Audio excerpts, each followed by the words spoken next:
So today I'll focus on two major issues that are interrelated and greatly affect regional security: democratization and security sector reform. The lack of democratization in the regions means that security forces and law enforcement institutions are directly at the service of the political regimes in place, which is, I said a few moments ago.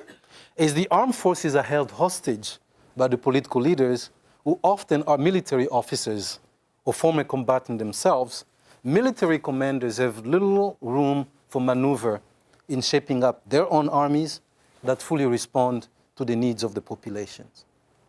This reality are quite acute in Democratic Republic of Congo and in Central African Republic, and now as we see also in South Sudan. The current crisis lies at the intersection of weak political leadership, lack of democratization, and robust security sector reform initiative.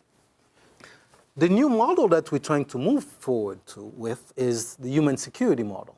And human security model means the human is in the center, right? The individual is in the center.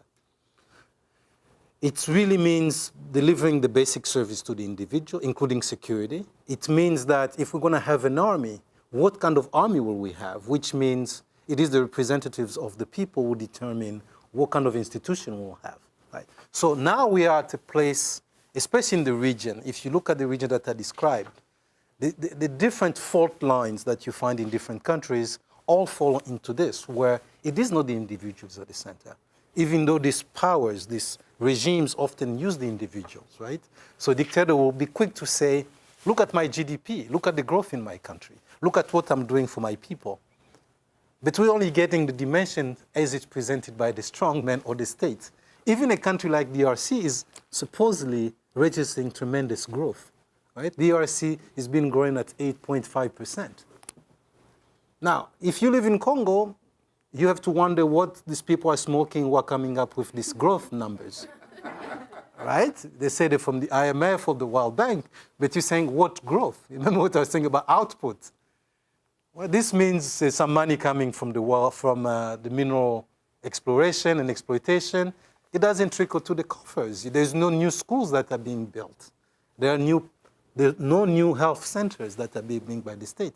If there's any new health center that is being built, it's being built by a church, by an NGO, by an individual, but it's not by the state. But yet this is a country when you listen to the Prime Minister speak, you listen to Prime Minister talk, you read what's been written about Congo, you'll say, my God, this country is doing so well.